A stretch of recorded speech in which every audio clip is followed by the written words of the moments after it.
Why you should visit cemeteries. Survivorship bias.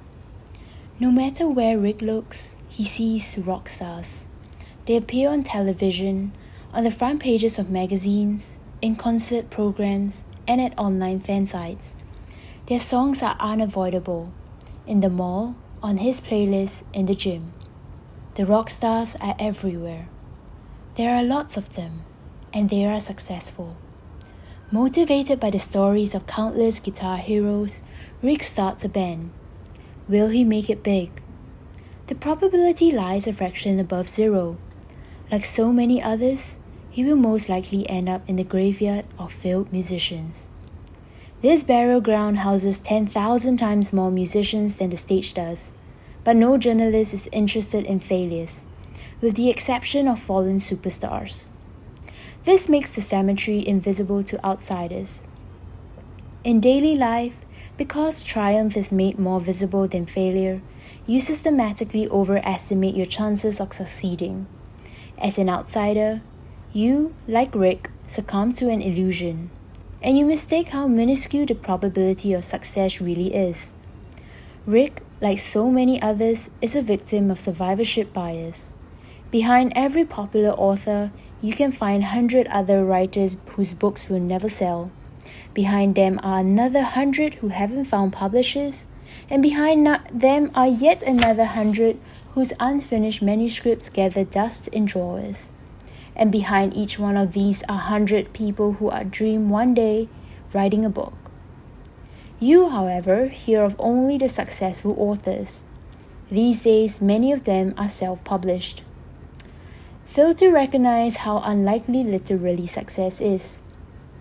The same goes for photographers, entrepreneurs, artists, athletes, architects, Nobel Prize winners, television presenters, and beauty queens. The media is not interested in digging around in the graveyards of unsuccessful, nor is this its job. To elude the survivorship bias, you must do the digging yourself. You will also come across survivorship bias when dealing with money and risk. Imagine that a friend founds a startup. You belong to the circle of potential investors and you sense a real opportunity. This could be the next Google. Maybe you'll be lucky, but what is the reality? The most likely scenario is that the company will not even make it off the starting line. The second most likely outcome is that it will go bankrupt within 3 years. Of the companies that survive these first 3 years, most never grow to more than 10 employees. So, should you never put your hard-earned money at risk? Not necessarily. But you should recognize that the survivorship bias is at work, distorting the probability of success like a cut glass. Take the Dow Jones Industrial Average Index. It consists of out-and-out survivors.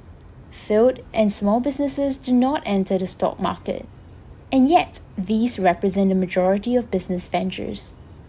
A stock index is not indicative of a country's economy. Similarly, the press does not report proportionately on all musicians. The vast number of books and coaches dealing with success should also make you skeptical. The unsuccessful don't write books or give lectures on their failures.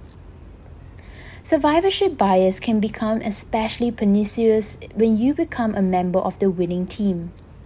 Even if your success stems from pure coincidence, you'll discover similarities with other winners and be tempted to mark these as success factors.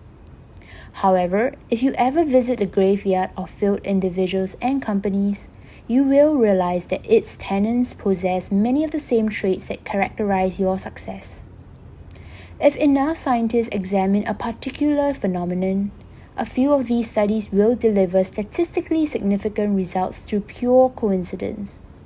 For example, the relationship between red wine consumption and high life expectancy. Such false studies immediately attain a high degree of popularity and attention. As a result, you will not read about the studies with the boring but correct results. Survivorship bias means this. People systematically overestimate their chances of success. Guard against it by frequently visiting the graves of once promising projects, investments, and careers. It is a sad walk, but one that should clear your mind.